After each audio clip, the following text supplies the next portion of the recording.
Chapter 9. How to Use the Will. To set about getting rich in a scientific way, you do not try to apply your will power to anything outside of yourself. You have no right to do so, anyway. It is wrong to apply your will to other men and women in order to get them do what you wish done. It is as flagrantly wrong to coerce people by mental power as it is to coerce them by physical power. If compelling people by physical force to do things for you reduces them to slavery, compelling them by mental means accomplishes exactly the same thing.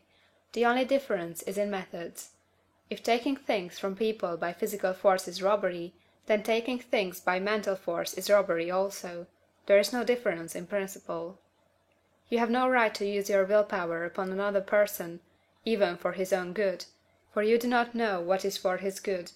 The science of getting rich does not require you to apply power or force to any other person, in any way whatsoever.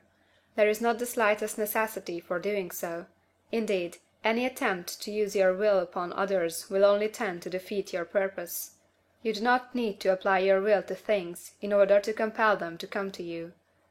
That would simply be trying to coerce God, and would be foolish and useless, as well as irreverent. You do not have to compel God to give you good things, any more than you have to use your will power to make the sun rise. You do not have to use your will power to conquer an unfriendly deity, or to make stubborn and rebellious forces do your bidding. Substance is friendly to you, and is more anxious to give you what you want than you are to get it. To get rich, you need only to use your will power upon yourself. When you know what to think or do, then you must use your will to compel yourself to think and do the right things. That is the legitimate use of the will in getting what you want, to use it in holding yourself to the right course. Use your will to keep yourself thinking and acting in a certain way. Do not try to project your will, or your thoughts, or your mind out into space, to act on things or people. Keep your mind at home. It can accomplish more there than elsewhere. Use your mind to form a mental image of what you want, and to hold that vision with faith and purpose. And use your will to keep your mind working in the right way. The more steady and continuous your faith and purpose, the more rapidly you will get rich, because you will make only positive impressions upon substance, and you will not neutralize or offset them by negative impressions. The picture of your desires, held with faith and purpose, is taken up by the Formless, and permits it to great distances throughout the universe for all I know. As this impression spreads, all things are set moving toward its realization. Every living thing, every inanimate thing, and the things yet uncreated, are stirred toward bringing into being that which you want. All force begins to be exerted in that direction. All things begin to move toward you. The minds of people, everywhere, are influenced toward doing the things necessary to the fulfilling of your desires, and they work for you unconsciously. But you can check all this by starting a negative impression in the formless substance.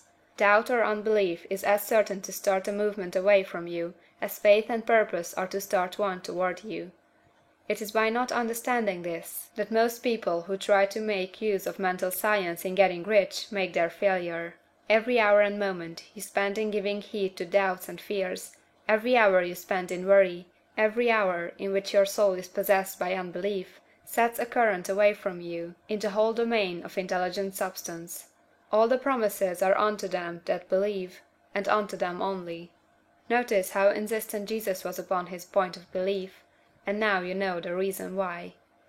Since belief is all important, it behooves you to guard your thoughts, and as your beliefs will be shaped in a very great extent by the things you observe and think about, it is important that you should command your attention. And here the will comes into use. For it is by your will that you determine upon what things your attention shall be fixed. If you want to become rich, you must not make a study of poverty. Things are not brought into being by thinking about their opposites. Health is never to be attained by studying disease and thinking about disease.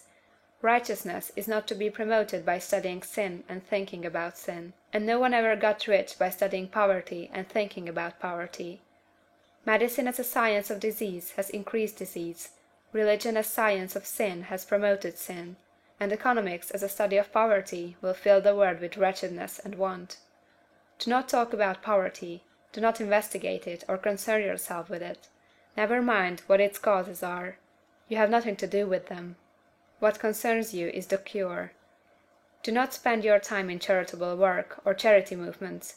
All charity only tends to perpetuate the wretchedness it aims to eradicate. I do not say that you should be hard-hearted or unkind, and refuse to hear the cry of need. But you must not try to eradicate poverty in any of the conventional ways. Put poverty behind you, and put all that pertains to it behind you, and make good. Get rich, that is the best way you can help the poor. And you cannot hold the mental image which is to make you rich, if you fill your mind with pictures of poverty. Do not read books or papers which give you circumstantial accounts of the wretchedness of the tenement dwellers, of the horrors of child labor, and so on. Do not read anything which fills your mind with gloomy images of want and suffering. You cannot help the poor in the least by knowing about these things, and the widespread knowledge of them does not tend to all to do away with poverty. What tends to do away with poverty is not the getting of pictures of poverty into your mind, but getting pictures of wealth into the minds of the poor. You are not deserting the poor in their misery when you refuse to allow your mind to be filled with pictures of that misery. Poverty can be done away with, not by increasing the number of well-to-do people to think about poverty, but by increasing the number of poor people who purpose with faith to get rich.